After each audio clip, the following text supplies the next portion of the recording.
Hey everybody, welcome to Inside the Force. For the first time in a long time, I am not by myself. I am here with my Beyond the Saga co-host, Hannah Burr. How are you, Hannah? Hello. I'm well, and how are you? I'm doing great. And joining us also, who's not unfamiliar to the show, but hasn't been on this show in a while, my Dark Knowledge co-host, Coup Master Coup. Cory Cooley. It's like the Brady Bunch right now. Yeah. I know. Are you going to have us all three, or are you going to have us like this, like a pyramid? No, I'm going to have 1, 2, 3, and then the information will be in the other box. So, I love it. Like the title and all that stuff. Yeah, I haven't done 3 people on Zoom since I started doing Zooms. I haven't done 3 people. I've always had just 2. So, but I had to get you guys both on here because, for one, you guys haven't actually done a show together either. Yes. Hello. Hello. It's great to do this with you. 100%. And I feel like this is a big episode because we do need to dive into the new trailer that just dropped for Andor. So we'll get into that. But a little things, this is Inside the Force, so I got to do some stuff. First off, by thanking our patrons. Yes. Thank you so much for joining us. Thank you so much for supporting us. Go to patreon.com/Inside the Force if you want to join. If you haven't already, check out our tiers. A couple of our patrons that have been with us for a little while just got some merch. They just got some t-shirts and some merch, some hoodies and stuff like that. So there's some tiers there that you can get on that. You can get some exclusive content from Beyond the Saga. We haven't done enough Cory of Dark Knowledge yet, but we'll do some exclusive stuff here soon on that. But council sessions, all kinds of stuff like that. Go to the Patreon for that. Inside the Force on YouTube, of course, subscribe there, and then we're on all the podcast feeds. But again, special thanks to our patrons for supporting us and watching and listening and joining in on the conversation. So, have you guys, I wanted to talk about real quick, Light and Magic. Have you guys even started watching that yet on Disney Plus? It's called Light and Magic. It's the documentary series of Industrial Light and Magic, ILM. Yeah. No, wow, that's cool. I love those. Awesome. They have great docs on there. Yes. Plus, I blew through, when it first came out, I blew through all of them in a week. Yes. The first time around, So it's a 6-episode series. It just started last week. I think I'm through 4 episodes. It's awesome. I mean, they're long too. They're a little over an hour a piece. Cool. Okay. It's how it all started, how George got the first Star Wars movie done, how he got Empire done. Cool. And then pretty much it's about to move into CG, the CG world with Jurassic Park and all this stuff. So it's pretty awesome. It's pretty crazy how it all started. And just to sum it up, and I think this is public knowledge. I mean, this has been talked about forever, but they had a $2 million budget for the effects of A New Hope, right? The first Star Wars movie. While George is over, in Africa shooting the movie and on set in London, he comes back after he's all done shooting, and he started ILM because no one else could do the effects, right? Right. So he gave this guy I can't remember, John Dirksen, I think Dirksta, the $2 million and said, get a team together, do the effects. He got back from shooting. They spent half of it, $1 million, on 3 shots. Oh no! Because they had to invent the technology. They were inventing cameras. They were inventing how to do the shots. No one had ever done this before. So somehow they got the other $1 million to finish all the shots and get it done. But it's amazing. It's an amazing story. Redo a bunch of stuff too, didn't they? Weren't they no? We got to redo. I feel like they had to overhaul something. Not really. I mean, they just had to do it and then figure out if it worked, and then if it didn't work, do it again, and then they just had to I mean, it was unbelievable how they. Wow. Jon Favreau is recreating what they did. With the volume, back then, So yeah. That's crazy how that kind of comes around. But it's a great series. It's great. Yeah, it's phenomenal. It's So go check out the Light and Magic on Disney Plus. It's pretty awesome. I'll bump that to the top of my watch list. Yes. Because you got time before Andor comes, Hannah. I know how thrilled you are about that. Oh, or should you say and more?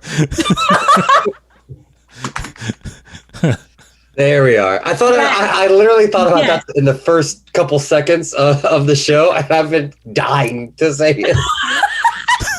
I've been waiting for that moment. I'm like, should I ruin her reaction or should I wait? Well, if you didn't feel the earthquake from my eye roll, then you know. Right. Yeah. Right. We're diving into that here in a second. Oh yeah, let's get into it. First thing though, I did want to mention. I know Cory, you're not into this, but StarWars.com did release the chronological reading order for the High Republic, the Phase 1 of High Republic. Now I know Hannah and I are into High Republic right now, and we're talking about it on Beyond the Saga. I'm really excited about some of that stuff. I have very high hopes on like seeing. Now you guys could just shake your heads at me, but seeing an all-out Jedi Sith battle war fight. It wouldn't be a High Republic. There isn't any Sith. Oh, okay. Yeah. So I'm thinking Old Republic. You're thinking Old Republic. Old Republic, which I am dying for them to do something in. Yeah. I think a lot of people are. That would be real. That's a gold mine right there. I think it's inevitable that something's going to come of it. Now, the Old Republic game was getting Knights of the Old Republic was getting remade, but that actually just got canceled again. So it got indefinitely postponed because the creators apparently they got into a phase where they showed Lucasfilm, and I think Lucasfilm didn't like where they were going with it, so they fired I think the creators of it, and they're trying to regroup and figure out what they're going to do. So they're recreating it. So they're recreating it from scratch. It's not like a remastered version. They're actually recreating it. They're redoing it. Yes, they're redoing the game, because there's no details yet of how much of the old game is actually coming into the new game. Because like how they did Halo, I think then they redo all they remastered it, but it's still the same storyline. Right. It's possible that they're changing some of the storyline for this new game to make it canon, right? Well, because Knights of the Republic was kind of choice based, right? You kind of chose a path. Yes, with Revan and all that stuff. Well, I don't know. You can't really. But that's fine. Well. I never played. I never played it either, so I don't know. I just know from what Casey told me. Yes. Casey, I would watch him for hours because I'd be the snack guy. Casey just keep playing. I'd go make a pizza, bring it down, bust out a 6-pack of Coke. That's Red Label Coke too, people. We're talking straight up OG Coke. OG Coke, yeah. A huge family-sized bag of Doritos. Old Republic, baby. That was the good old times, good old days. Yeah, I don't know. There's no real details of it, so it now it's not expected to even come out now till 2024 probably. So, unfortunately, because apparently it was ready to come out possibly at the end of this year. I know. I was saving up money to buy it. Yeah. Well, now you got money to spend till a couple of years from now. Buy a pack of smokes. High Republic, like I said, there's an article there if you want to kind of get through the reading order of that. We've covered several of these stories, Hannah. Obviously, Light of the Jedi, Into the Dark. I got to finish reading that. You're done with that. We've been covering the comics. There's a couple comic stories that we will need to get into, and then some of the other novels. But there's Trail of Shadows, and one about Marchion Ro. That concludes Phase 1, which is called Eye of the Storm, which we need to get into. Those are pretty incredible stories. Yeah. So anyway, if everybody's interested in that, that's on StarWars.com. Go read up on that. Phase 2 is obviously starting here very soon, kicking off as I get into these released novels. Path of Deceit, which is kicking off on October 4th. That is going to kick off Phase 2 of the High Republic. Now, the next book that I'm very interested in getting into is The Princess and the Scoundrel, which comes out August 16th, so in a couple more weeks. That's out. And then High Republic Convergence comes out November 15th, and then May 2nd, which it's the end of phase 2, is Path of Vengeance. Comics, you've got next week, you've got Dr. Aphra 22, Obi-Wan number 3 coming out. Ooh, Dr. Aphra, okay. Yep. August, actually, I'm sorry, those just came out. So those are out now. Go get those. Coming out next today. Is today the 3rd? Today's the 3rd, right? Yeah. Yes. Coming out today, the Halcyon Legacy number 5. Next week, Bounty Hunters 26, Han and Chewie number 5. August 17th, you've got Star Wars 26, Mandalorian number 2, which is basically the season 1 in comic form. It's nothing, not a new story. And then the end of this month, you got Vader 26, Aphra 23. So that's your August comic lineup that's coming out this month. So lots of stuff to cover there as we get into finishing our series, Hannah, on the Star Wars comics, finally, here on the latest Beyond the Sagas that'll be out. But okay, so let's get into this trailer a little bit. Now, as everybody knows, well, if you've been paying attention, everybody knows, the original release date for this show was August 31st. So this trailer now has pushed the release date back to September 21st.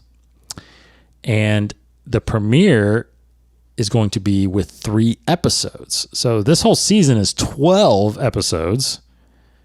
And we are going to get 3 on September 21st. So a little over or a little less than 2 months from now, we'll be able to start watching Andor. Now, I didn't know this until now, but Hannah's not excited for this series whatsoever. So before we get into the actual trailer and the series, I am actually interested, because I didn't know this about you, Hannah, until you just said it before we started going, was that Rogue One is actually on the bottom of your Star Wars movie list. It's pretty low. It's on the top of mine. Now, where's it on you, Cory? It's towards the top. It's towards the top end. So, Hannah, what about Rogue One? Where do I with keeping this, within a couple of minutes? What is it about Rogue One that just puts it on the bottom? I mean, is it above The Last Jedi or under The Last Jedi? Ooh, that's tough. Or Attack of the Clones. It's above. Here's the thing, though. The more time that has gone by where I've kind of digested everything, I'm really preferring the prequels over the sequels, in all honesty. Like, as more time goes by. But I already do, but that's, yeah, I get it. I like Ray anyway. I would say it is above The Last Jedi, maybe by 1 slot, though, not by much. Okay. And that's also taking into effect that I'm watching The Last Jedi in context of everything. I think if The Last Jedi came out without any context, like kind of came out as its own story, I think I would have liked it better. Mm-hmm. But anyway, Rogue One. It's just, for me, I don't care about the characters. I'm sorry. I don't. There are, to me, I'm like, where's Jin's arc? Where's Andor's arc? It's like, great. We understand how Leia got the plans, and we got this awesome Darth Vader scene at the end, which is probably the only time where I was like, oh, I'm invested in this movie. And it's over. And like, did I cry at the end? Sure, because it's sad. People died. But I'm an emotional person. But I didn't care. I didn't care about Jin. I didn't care about Andor. In fact, when news came out that they were doing a whole series on Andor, I'm like, really? You're putting your money on that? Yeah. I just don't care. Sorry. I just don't. Okay. Me, there was no emotional stakes with Jin or Andor or any of them. The only person I care for was K2, frankly. You know, you are onto something here. And we touched on this earlier, maybe before we started the show. and then on our I don't know if Dark Knowledge already aired or if it's going to air. Probably after this, actually. But we talked about talked about Vader, but and we talked about why I watched Obi-Wan. But this is interesting because I watched Rogue One to see to see the younger versions of the older, and just, I mean, I guess I really didn't care too much about some of the newer people, but I was like, oh, there she is, Mothra, whatever her name is, there she is, it was cool, it was cool on some of that, and then K2 was awesome. I mean, all that stuff was great, and I cried like a baby, when he got blasted, but no, I know. But see, but the reason I liked it so much, and what I ended up really liking about it, which I think is why I'm going to end up liking this Andor, because when I first heard of Andor, I was like, really? Like, I would much rather see how K2 is programmed, or what I mean? But I'm watching it for the Empire stuff. So like Rogue One was really cool to see. The Death Star stuff and Tarkin was so cool, and so that and the Vader stuff, Vader was in it, was cool. Just his, which could have been one of my favorite Vader moments, just that walk of him walking, like it was such a, like his momentum is so steady and so fast, and so he just looks like an unstoppable force, right? Walking when he was meeting oh shoot! Now I can't think of the guy's name. The officer. That guy, the guy we don't care about. Yeah, see the guy, that idiot. But anyway, so yeah, I'm I never really thought of it from that perspective. So that's pretty cool. You talking about Krennic? Krennic. Oh, okay. Krennic. So here's my take, Hannah, and I don't know if you've heard me talk about it, but here's my thoughts about Rogue One. Is I was highly impressed with that. It didn't actually look like it was completely made after A New Hope. Like, I feel like the technology and the sets, the production design, really impressed how well it matched into A New Hope. Mm-hmm. So I was really thrilled about that. Super impressed with how they did Tarkin. I remember going into the movie thinking we'll probably only get a couple shots with him because there's no way they can have him as a full character. Awesome how they did that. Vader, of course, at the end, yes. But here's my thought. And honestly, all the way up until did you think it was going to go literally her getting the plans? Like, that was another cool part, I thought. Yes. I didn't think it was going to go all the way to there, but anyway. I thought it would get. I didn't know it would get Leia at the end, right? I didn't know it would get right up into.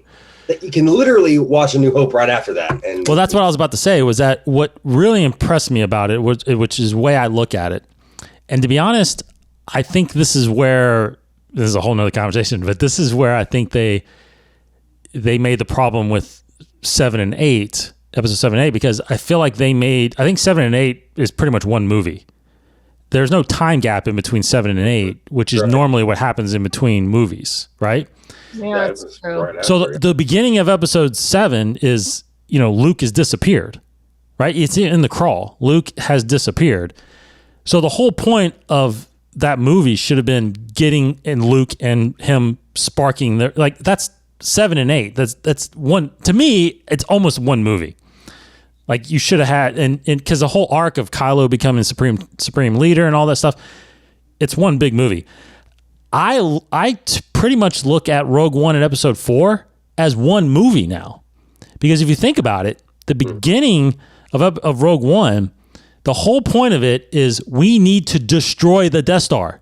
Mm-hmm. They don't do that until the end of Episode 4. So it's one big story to me. And I think because honestly, every time I watch Rogue One, as soon as it's over, I'm like, I got to watch A New Hope. Yes. Because the next scene is her showing up at Tatooine. So I love it for that. I love it for that reason. I love how it just leads right into it. It completes, I feel like, is, it's the crawl basically of episode 4, right? We're seeing the crawl. The rebel spies won their first victory and stole. I mean, we're seeing the crawl. You don't even need a crawl for A New Hope again. Now you could pretty much run that crawl before Rogue One and a recap. Yeah, it's like it's just a recap. So anyway, I now character wise, you're right. I don't think we know. There is a tendency of not really knowing too much history with these characters. I think what I like about it is that they don't all know each other. They all meet throughout this story.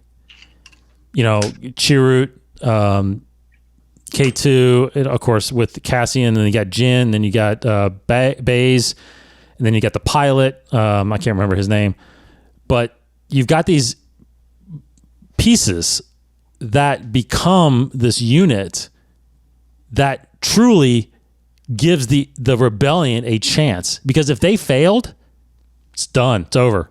Like, there is no rebellion. There's no plans getting taken. Luke doesn't destroy the Death Star. I mean, there's nothing. So it's incredible to me to see this the group of and we'll know Cassian's story after we see the show, but there's something there with him as you kind of see in Rogue One. There's something in his backstory that is dark, very dark, and he after they don't listen to her, and I think it was just one of the greatest moments one of my favorite moments in Star Wars is when she's in there trying to convince these people that they need to fight. This person that does nothing, is not even invested, has been invested in the rebellion as much as these people around the table are. None of them want to do what they should do, which is fight. She's the one trying to convince them to fight. I thought that was incredible. And then of course when they turn her down, she walks out, and Cassian is there with all of these guys that have been in the fight, and they're willing to go. Like, I thought that was incredible. That's one of the most emotional parts of watching Star Wars I've ever got into. So for those little moments, there is why I love this movie. And then of course having cameos from Bail Organa and Mon Mothma. I mean, it just kind of adds to it, and I'll talk about it more, and I've talked about it over the last few weeks. I'm actually probably more interested in Mon Mothma's story in Andor than I am for Andor. I think there's so much of Mon Mothma we have no idea about. Why is she this big leader of this rebellion? Even though Leia's been around and obviously Bail got killed, but this whole time Mothma's the one. Why is everybody following her? I really want to see her story. So anyway, that's my Rogue One explanation of why I love Rogue One. Reach.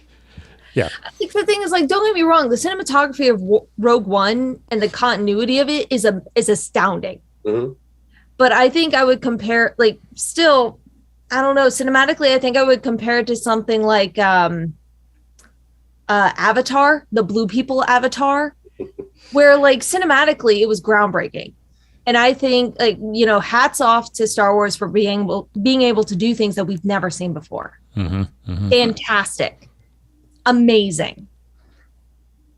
But the story, like, to me, it just always comes back to the story. You can dress up a pig only so much is kind of the way I look at it. I'm sorry. Like, I understand what you're saying. And if you were to combine both of those into one movie, sure, I think that could work. And that makes total sense because it literally flows into the other. And I totally agree with you when you say 7 and 8 should have been their own movie. 1,000,000%. Put Shadow of the Sith as episode 7. Put episode 8 as both of those 7 and 8 combined, and then finish off, and voila. Actually, that would make it better. Yes. That would make it 1,000,000 times better. Yeah. Yeah, I get it. Yeah. But the reason why A New Hope works is we care about the characters, right? It's not only the story, but we also end up caring about the characters. And that's kind of, to me, that's the deal breaker. But maybe if you were to combine the two together, it would help raise the stakes. It would help create a different circumstance where people watched it. I don't know. Yeah. It would be a good test to do at some point for anybody who's never seen Star Wars in their lives. Right. Yeah. Yeah. My daughter, who's been my kind of gauge of new content because she gets into some and not others. But she hasn't watched Rogue One from beginning to end. She's watched parts of it when she's seen me. It hasn't grasped her as much as the other ones wanted because I think there's not someone like Ahsoka or Rey that she's kind of gravitating there's no Jedi. towards. There's no lightsabers really. I mean, correct, and Rogue One is more war based, and so very grown up. It's a heist film. That's ultimately what it is. yes, it definitely. It's like a Mission Impossible. Yes, Star Wars. completely. Yeah, and that's what this series I think is going to be too. But so she wants to give it a chance. So I think we're going to watch Rogue One fully, before the series comes out, and we'll see if she gets into Andor or not. But I think my wife, who is not the biggest Star Wars fan, she watches it. I think she'll get into Andor more than anything else. Really? Because she's into action and espionage and spies and stuff. Yeah. Yes. So, okay. So let's dive into the trailer now. We got the teaser a while ago, and that's all we've had. Lucasfilm is having a big tendency now to really not advertise the next thing until the previous thing is finished. So now that Obi-Wan is finished, we got a new trailer, we got a new poster, we got all this new stuff. Okay, overall, I'll start with you, Cory, first, since you saw it first. Thoughts on the Andor trailer and what it did to kind of change your opinion about your excitement? Well, I definitely wasn't clamoring to watch it, and I think we had spoken, and you were like, have you seen it? I'm like, oh no, I'll get around to it. I posted it in our text. You did. That's where I watched it. Out. Oh. That's where I watched it. I went to our chat, and so I'm watching it. I'm thinking the same thing. And I'm like, Andor, dude, good God, dude, like what is happening? And then all of a sudden, it's like, oh, cool. There's the Senate. Oh, cool. There's Imperial officers, and she's in like this office, and then. There's like this spy and espionage and secrets. And I'm thinking like, this is cool. Like that cool. There was a line. She was like, as long as they're thinking that I, whatever, am messing around or doesn't know what's going on, that's what I want them to think. And I'm like, that's cool. Yes. And it's a chick from X-Files. So that's kind of cool. And, I don't know. So the whole Empire side talking about how their pockets are starting to, people the downfall is in sight, where you see it in Mandalorian, where it's like, it's just in shambles and they basically beat themselves because they were a bunch of, it was just got too big, too stretched out, and people started doing their own thing. So that is why I'm excited for it, to see that. Now, how long will it take for us to get to that? Start seeing all of that? I don't know, but I'm willing to. It's like the Game of Thrones. Like that first episode probably took me a year to finish because I'd fall asleep. I'm like, this is that's not the best. I was like, that's not the best way to sell a show. Like they were like, just get through the first episode. I'm like, no, like just get through it. What are you talking about? Yeah. But once I did, loved it. Game of Thrones, phenomenal. Just so awesome. So. Maybe I don't know. I don't know if this is. We'll see. Yeah. I'm optimistic. I'm an optimistic guy. So first off, I don't know if you were joking now, but it's not the girl from X-Files. So just it's not. It's not her. No. Who is that chick then? Her name's Genevieve O'Reilly. Shoot, I thought that was. You talking about Mon Mothma? No, I'm talking about the officer chick. Oh, the Empire officer. Yeah. No, I'm pretty sure that's not Gillian Anderson. Gillian Anderson's from X-Files, right? Have you watched X-Files, Hannah? I don't know. I'm looking right now. I'm pretty sure that's not. Actually, I'm looking at the cast right now. Her name is Denise Go, is the girl you're talking about, I think. The Imperial officer. I'm looking. Okay. Oh, that's her? Yeah. Oh, man. I'm wow. Okay. Yeah. Nothing against Gillian Anderson, but she's a lot older. X-Files was back in the 90s, right? Yeah. Isn't the X-Files like? Yeah, that's way back. Was it Fiona Shaw? All I want to know is whatever de-aging they did to her, if that was her, I want it. Oh, yeah. Yeah. I want it. Maybe I was thinking because Fiona Shaw looks familiar too. Fiona Shaw was she's not the Imperial. She was the one of the woman crying towards the end. I think she's a rebellion, part of the rebellion. Anyway, I'm still excited. So something maybe you two didn't know either that I can't remember if I mentioned this on the last show or not, but just so everybody understands the structure of the show, because it's only 2 seasons. There's rumors that it was going to be 3 seasons, but it is only 2 seasons. Oh. Both seasons have 12 episodes. Mm-hmm. So this takes place, the beginning of the series takes place 5 years before A New Hope. So right around when Star Wars Rebels starts, pretty much right around the same time. Okay. These first 12 episodes take place within the first year. Like it takes place year 5. Okay. And basically what they're saying is in season 2, if you think of it in 4 3-episode chunks, right? 3-episode arcs. And they kind of did that with Clone Wars a little bit. You know, there was like 3-episode arcs here and there. Each of those 3-episode arcs represents a year closer to A New Hope, or to Rogue One, basically. Right. Okay. So season 2, the first 3 episodes is like year 4, and then year 3, year 2, and then leading up to Rogue One. So that's how they say it's structured. So it is filling the 5-year gap between this beginning of the series to Rogue One for Andor. And I wonder what we'll see. So that's just kind of inside baseball. Now, Rebels, if you remember Star Wars Rebels, at this point, 5 years before, there is not a Rebel alliance. That does not exist yet. There's a bunch of pockets of, rebellions going on, but they're not unified into an alliance. That happens in Star Wars Rebels. Mon Mothma shows up. There's kind of the birth of the alliance, which I think, if I remember correctly, it takes place about a year before Rogue One is when they actually become an alliance, right? I think we're going to see the live action version of that in this series. I think we're going to see the alliance. I mean, you could see the text in the trailer, right? The rebellion begins, basically. I mean, they're basically showing the beginning of the rebellion and into the alliance and where that comes from. Because, you got to admit, not everybody has seen Rebels, right? Not everybody knows what happens in Rebels. Not everybody's going to watch Rebels. But a live action series are probably going to watch. So I want to see how what's-his-face gets Borgullet. That's what I want to see. Okay, Hannah, your turn. Buzz. You just watched Andor, the trailer, right before we started recording. Right before you were like, hey, we're talking about the Andor trailer. I'm like, oh yeah, I need to watch that, don't I? Had zero chance to digest, but your initial thoughts. Initial thoughts? This is too much.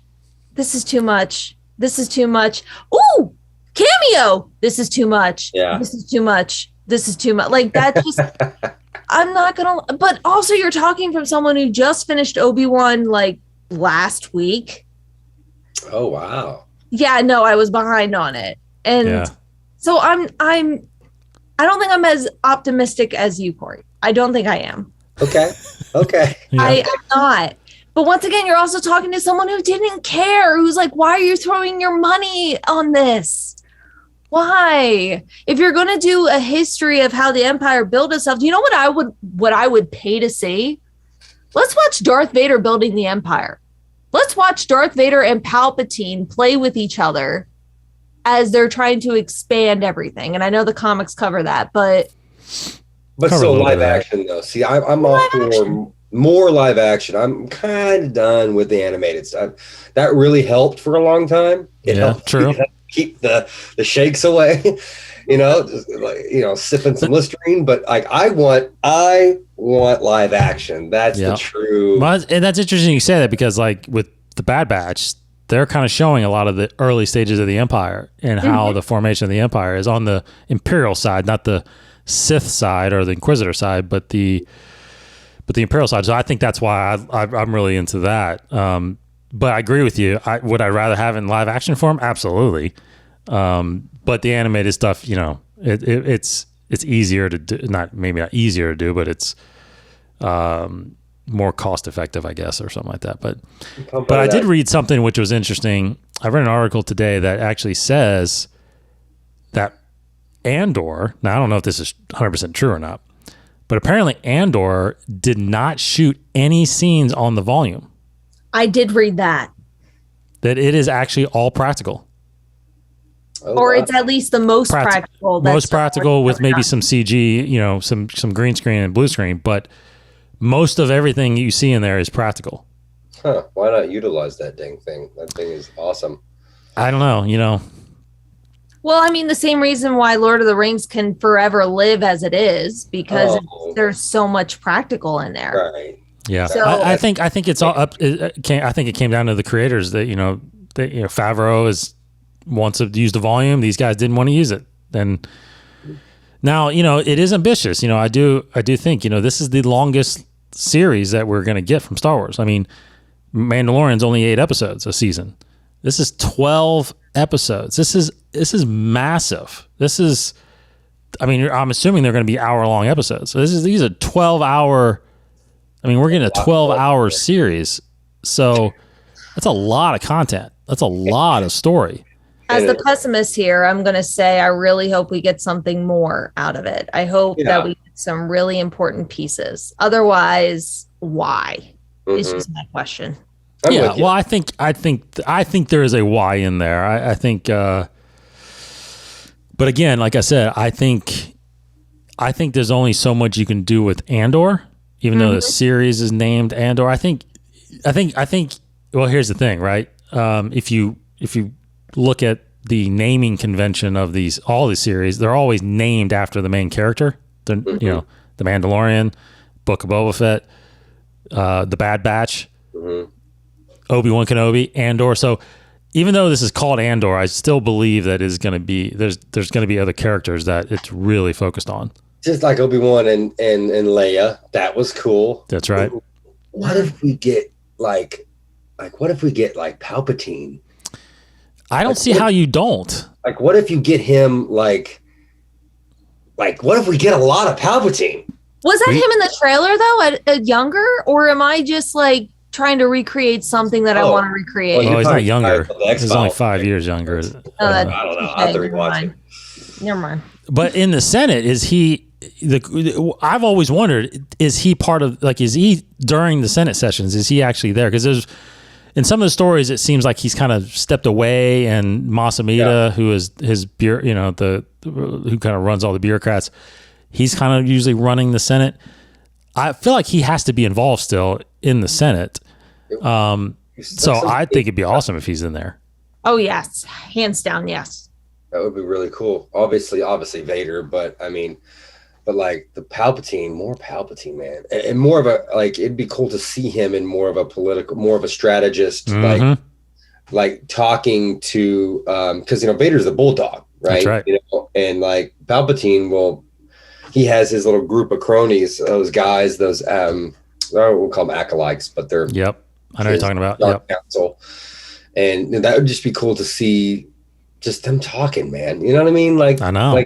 Like on paper, it probably looks like, dude, this is boring. But like on film, it's like they're talking about whatever. I don't care what they're talking about. This is super cool. Yeah, because I think that's. What'd you say? I said when you read the comics. Yeah. Oh man, comics. But that's the thing. I think right now it looks like it's so heavy on the rebellion side of it, right? And how that starts. I think we're going to. I mean, they hinted at it a little bit in there. I think there's going to be a lot of Empire side of this. I think there's going to be a lot of the Senate side. There's a lot of what they're doing, because there's a shot in the beginning where there's a character there, I think, it's a shot from behind, and you see how much and you saw in Obi-Wan too, how much they devastated this planet. They just kind of tore this planet apart with its resources. And that's what the Empire is doing, right? The Empire is going into these outer rim planets, these unknown, these not, mid-rim, outer rim planets, and just decimating them for resources. And the inner core planets don't really even know that they're doing it. Like they're flying, the Empire's kind of flying under the radar. That's kind of what he's talking about. Like it's almost like you don't even know what's going on, so you don't think anything is wrong.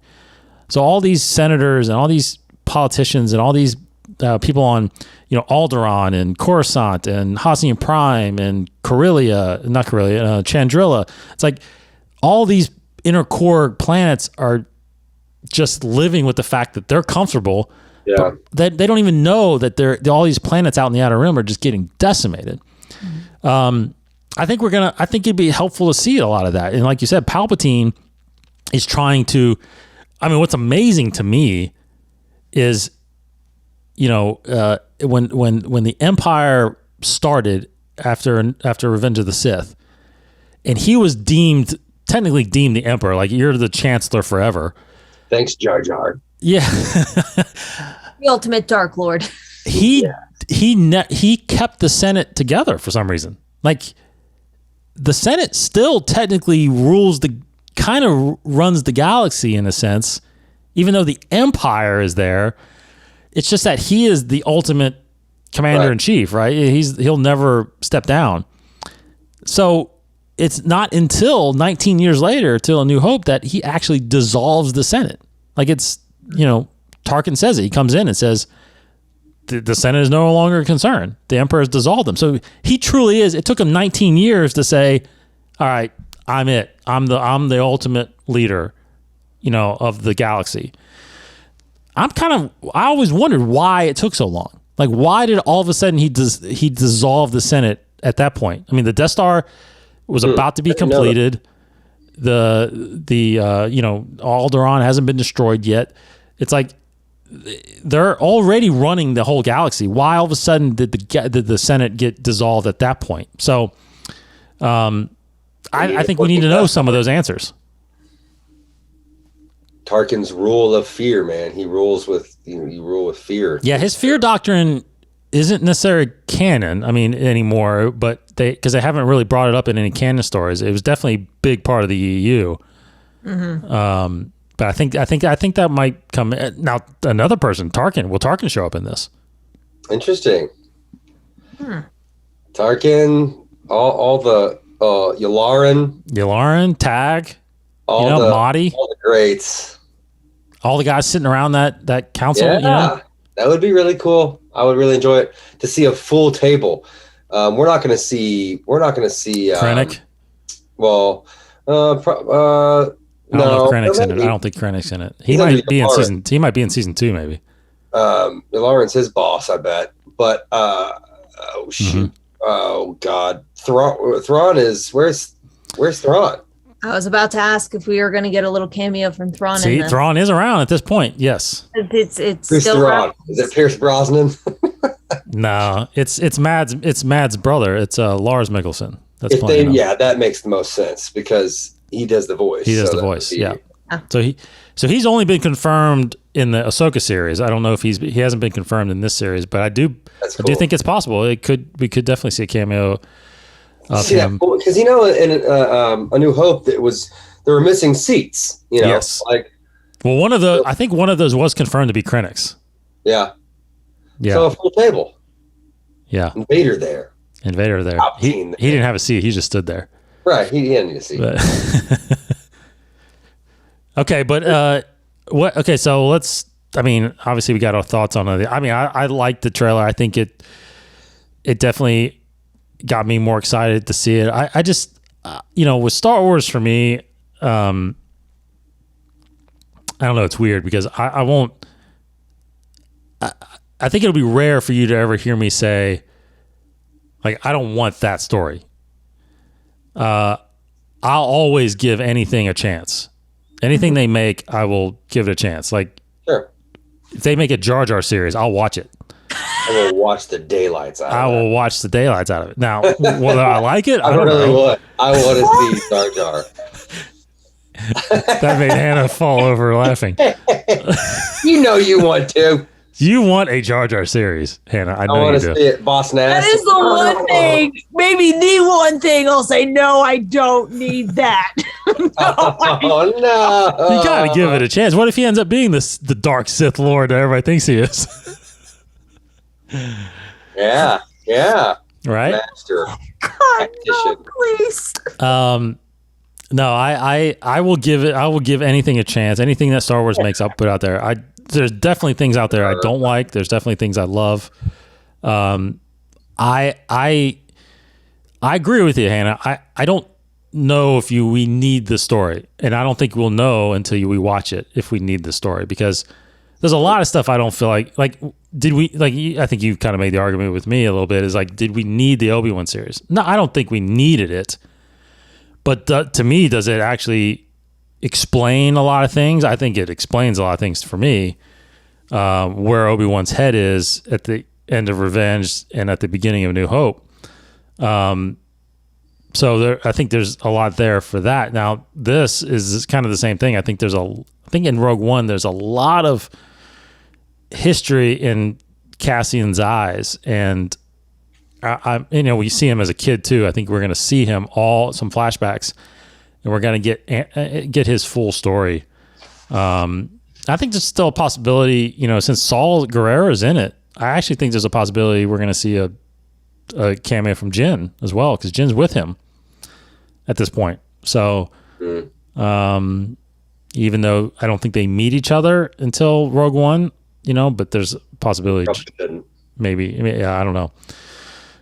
But there's a whole story. See, there's the thing too, is Hannah, which I got to get you to read. There's a book called Rebel Rising. That is basically the Disney Plus series. If they were going to do a Disney Plus series on Jyn, that's this book.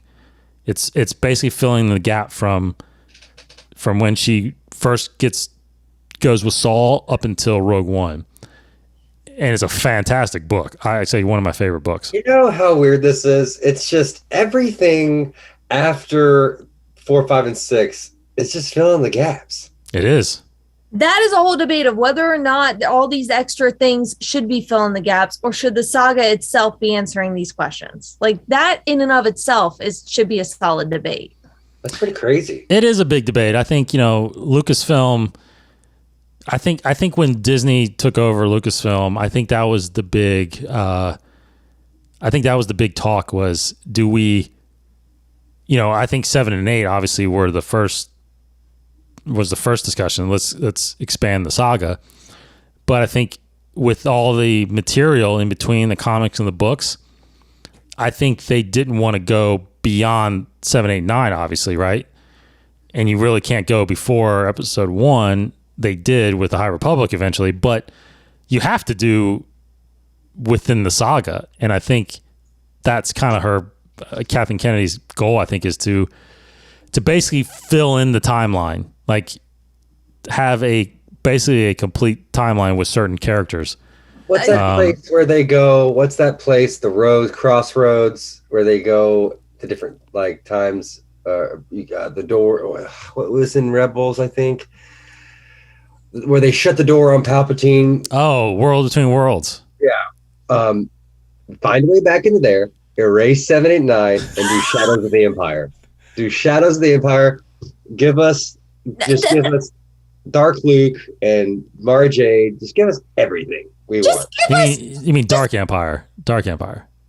Wait, what? That's Dark Empire. Yeah, Dark Empire. Shadow of the Empire is the other book. That too, because that had Luke that was between 5 and 6. That was between 5 and 6. Yeah. Okay. Yeah, give us Jason and Jaina, give us Anakin, give us, I'll go on a complete rant about why the Yuuzhan Vong needs to be a new thing. And I will go on a whole freaking rant on that. Give us Ben. I want Luke's son's Ben, who has a baby, as chairs flying all over the room. Yes. Yeah. Interesting. I agree with you. I think I agree with you. The more and more I think about it, I wish they would have at least taken those characters and did a different story. But you can use those characters still. And of course, Mara Jade being a big one that people want to see come back to. So but it's not, that's 7, 8, 9 or what it is. It's not getting retconned no matter how many times people want it to be. Yeah. Here's the thing, though. You can make connections to the Skywalker saga if you want to expand the story, but it doesn't have to be completely weaved into it. Like, I won't give too much away, but the second Thrawn trilogy, which I'm in the middle of the second book of right now in this moment, there's maybe one connection to this to the Skywalker saga. Mm-hmm. And the rest of it is its own thing. And it's incredible. Just do what that. But it takes place during this timeline, right? The Skywalker saga timeline. It does. There's like a little tip of the hat reference, but that's literally it. That's it. The rest of it is its own story. Do that. So would you consider the Andor series not connected or connected to the Skywalker saga? Based on the trailer that I've seen, it's way too connected to the current timeline. In what ways? In the way of like, I don't want to see another angle of, I guess at this point it's a dodecahedron. I don't need to see another angle of this. I get it. I want something new. I want something fresh. I just want to be like, oh, cute cameo. But here are all these new characters. Okay. Like if I'm going to see another side of it, I want to see another side of it from a completely different perspective, not from the perspective of, okay, here's this character from this main character from this thing who has this perspective. So now we're in this situation. Yeah. I want, here's this random forest planet where Phasma suddenly appears for like one quick thing and then leaves. And here's how it impacts the entire thing. Interesting. Let's see something new. At this point, I feel like it's not regurgitated, but I'm at the point where like I'm kind of sick and tired of the same old thing. I'm not gonna lie. I'm starting to get there. Yeah, or like I'm with you. I like this idea of just like a completely off-world, different thing. We know all this is going on out there somewhere, but this guy's in his own problem, in his own situation, and he's just gotta deal with it. Interesting. So does guy or girl? Does Mandalorian check that box for you? I think Mandalorian checks it more than say at the moment when I'm looking at Andor. Like, don't get me wrong, objectively, the trailer for Andor is great because it gives you enough to go, this is where it's taking place, but it's not enough to give too much away, which I think a trailer should do. But currently while watching Andor, I'm like, that's too... But Mandalorian does, at least the first season of Mandalorian checks off that box. Because it's a little bit of a tip of the hat to what's going on, but we're focused on Mandor and Grogu. Mm-hmm. Second season, you start getting a little more woven in there. Yeah. But I think for me, the first season of Mandalorian, why I love it so much is we see a character in this circumstance we're very familiar with, but we see it from a completely new and fresh perspective. Yeah. Yeah. Well, actually, we're not too familiar with it because we haven't really, that's a part of the timeline we've never examined. What I mean by familiar is the fact that we know where it takes place. We know what's happened before. We know what's going to happen after. Yes. So we're familiar with that. Mm-hmm, mm-hmm. But everything else we're not. And that's great. That means we get to explore more. Anyway, that's just my personal opinion. I like it. No, I can appreciate that. I think I think I think there's two sides to it, obviously, right? There's going to be, and I think that's why it's possibly why Star Wars fans are so divided, because you do have half of the group saying, I want new stuff. And then you got half of the saying, I don't want it. We've seen this before. Because we have, I mean, honestly, Star Wars Rebels, even though it's animated, that is the beginning of the rebellion leading up to Rogue One. If that's what ends up this being, it is kind of the same thing, just in the live action form with some other characters. Now, could we see a live action, Kanan and Hera? That would be pretty cool. But, aren't we in Ahsoka? Hera, yeah, Kanan's dead at that point. But spoilers. Yeah, spoilers. Sorry.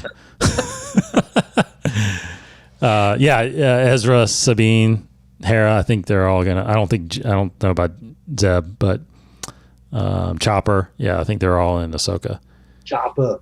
And I can appreciate the idea of wanting to learn more about new characters that pop up and wanting to fill in those. I completely understand that perspective, and I can appreciate it. Yeah. Especially as someone who is reading, going through the books, going through the comics, going through all of that. But selfishly, I just want new stuff. Yeah. No, that's just my selfish desire. I do like, I think, I don't know where I heard this from or saw this from, but I remember seeing Favreau recently talk about all the stuff that's getting made. And I did like his line that he explained it somehow in the sense that everything that's coming out, and mainly in the live action stuff, we're not really the books and the comics and even the animated stuff, but like, well, I guess a little bit of animated stuff, but anyway, the live action thing, if you think about all the stuff that's come out, they are trying to make a cohesive connection with them all, right? It's like, I know the stories are different and the eras are different, but with these little, I think their way of connecting everything is having these characters kind of cross and show up in different things, right? So, for example, Rogue One, right? This show connects with Rogue One because you have Cassian and you have Saul, but as I just mentioned, like you have Ahsoka, it's gonna have Sabine and Hera and Ezra, so that's kind of connecting with. So basically, what I'm getting at is, if things are out there, right, and you're watching everything chronologically, then all of these characters kind of interweave in this one big Star Wars timeline, right? Even in Mandalorian, that you have Luke kind of intertwined in there, which kind of connects it to the ultimate big timeline, right? So I think that's why I think that even High Republic, there's not a full connection to it yet, but I think they're going to get there. I think somehow they're going to get there, especially with the show Acolyte that's coming out, which takes place during the High Republic era, but it's about the Acolytes, right? The dark side Acolytes, and the rumors that are out there right now. I mean, there is major connections in that show with Revan, with Palpatine, with Plagueis.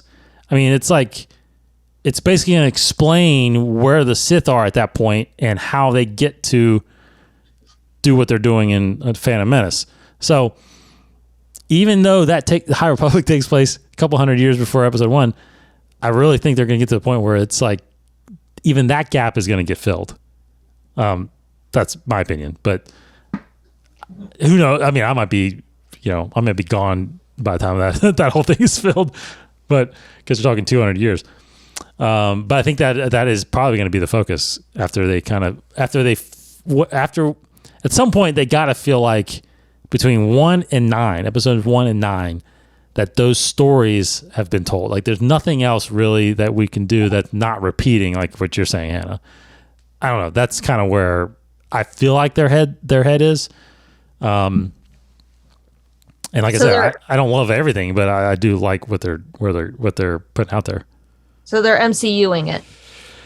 Yes, very good. Very good analogy. Yes, they are MCUing it. That's what it sounds like. I like it.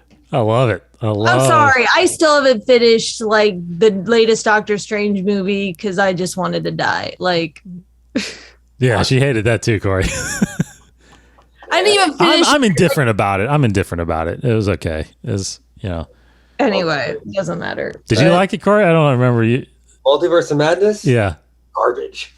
Oh, garbage. Okay, yeah. Horrible.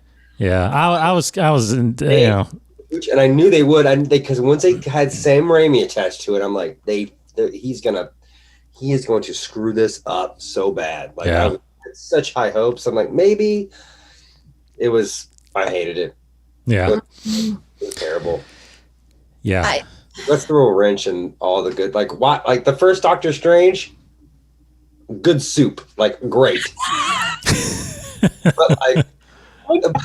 but Mom, Multiverse of Madness was like, what are you doing? Why are you interesting? Yeah.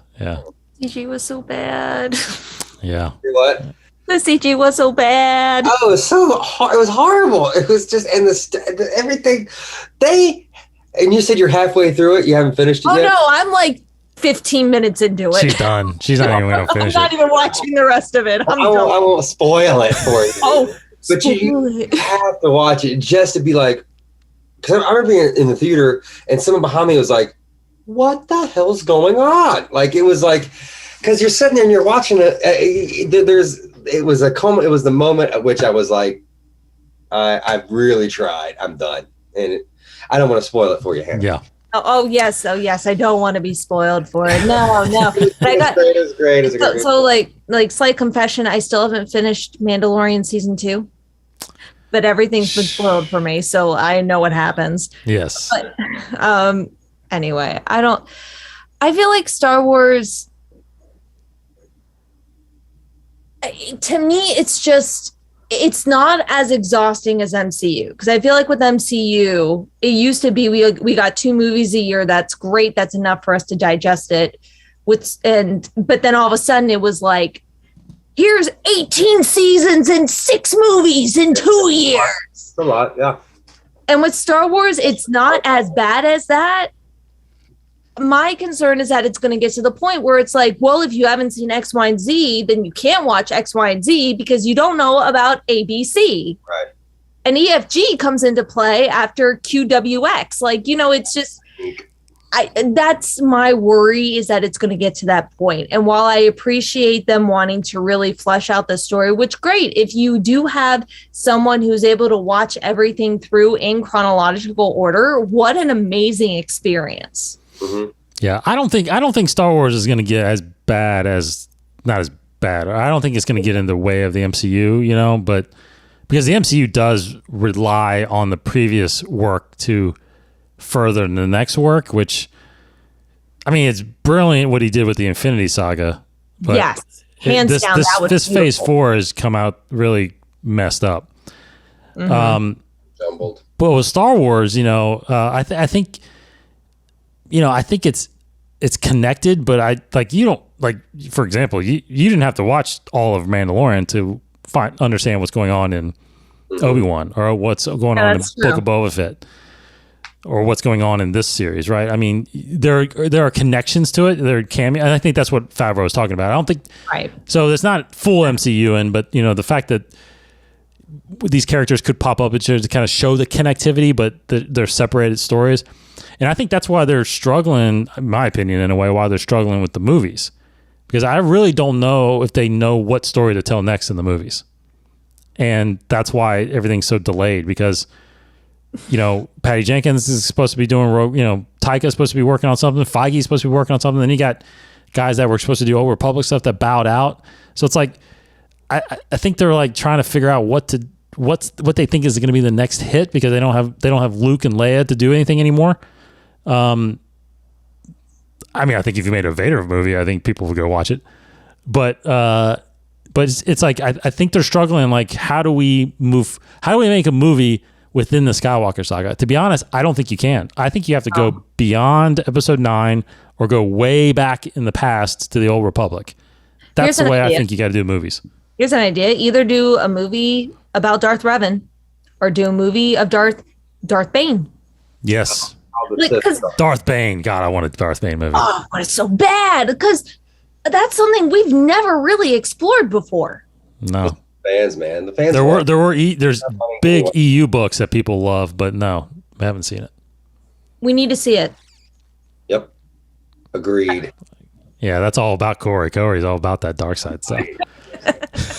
It always was for so long, everybody got all their, oh, Yoda, Luke's back. He's cool. I like Rey. But nobody, my guy died my favorite guy died in the first movie. Well, no, technically he didn't. Technically he didn't die. Technically he didn't die. So then, like now, but then so then you got to see him. That was great. And then, so now they're starting to, I want more bad guys. And they're starting to do that, which is making me happy. So I think The Acolyte will be probably your favorite show. Yeah. I cannot wait for that. That's going to be. Yes, agreed. It's hard to imagine what we're going to get. I want Star Wars movies, and I don't know when we're going to get another Star Wars movie that's going to be something I want to see, to be honest. Because honestly, like kind of like what you're saying, Hannah, a movie about Rogue Squadron, like that era, like we know that era, and we know. I don't know. I don't know. I don't know if that's exciting Wait, enough is to that actually go. happening? Are we getting a Rogue Squadron?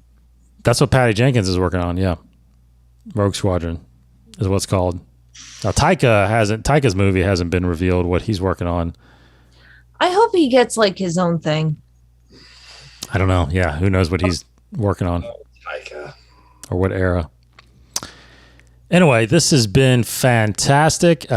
It's been a while since I've been talking to myself for a few weeks now because my other co-hosts are kind of off the reservation right now. So I appreciate Hannah, Cory, you guys jumping on with me.